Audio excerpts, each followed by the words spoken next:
tak eta ari diapalkeun mah kabuka weh geuningannya abi oge ari kena-kena rek ngaji ngapalkeun wajar da ari saur katerangan oge al ilmu khojainun wa miftahu has-su'alu ari ilmu teh terkunci dina gudang pembuka kunci na teh di mana-mana aya nu nanyakeun atawa di mana-mana aya anu nitah atawa di mana-mana arek ngaji warek kaharep model kieu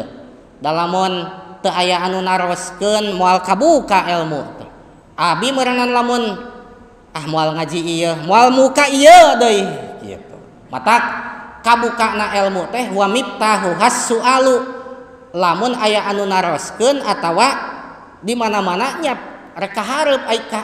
bade jadi tukang ngabahas lamun ngabahas teh sok bukaan heula jadi kabuka ilmu teh dibahas naon anu wajib naon anu sunat cek basa eta oge wajib jeung sunat teh adalah parentah ti Gusti Allah duanana oge wajib mah parentah Allah anu kudu sunat mah parentah Allah anu teu kudu eta tanya saterasna mah saha cenah ogenan pagojali anu dihitoban sunat kurban ai dihitoban teh keunana sunat kurban teh kasaha jawabanana wal mukhatabu biha al muslim hiji jalma anu sunat kurban teh jalma muslim berarti orang anu non muslimah anu sanes beragama Islam teu disunatkeun kurban da lain Islam agama na oge hiji tah dua anu dihitoban atawa anu keuna kakeunaan sunat kurban teh al muslimu al baligu orang Islam anu tos baleg tos dewasa berarti alit keneh mah can naon can kakeunaan ku sunat ngalaksanakeun kurban budak alit mah nu katilu al akil anu berakal maksudna mah jalmi anu henteu gelo anu normal akalna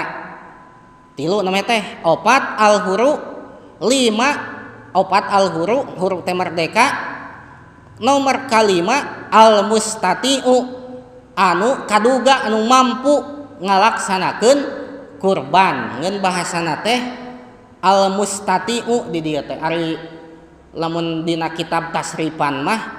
al mustatiu teh meunang nyokot tina lapad istitoah ari istitoah teh aya alif sin jeung ta cenah kan istatoa geura aya hamzah sin tuluy ta tuluy to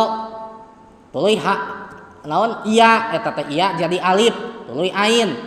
lah lamun aya hamzah sin jeung ta lamun aya kalimat make hamzah sin jeung ta eta kalimat teh bimakna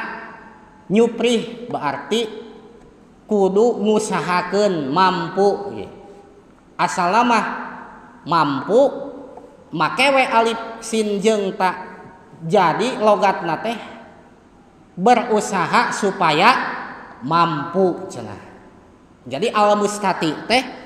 jalma anu berusaha mampu jadi sayana mengusahakeun urang teh sangkan bisa ngalaksanakeun kurban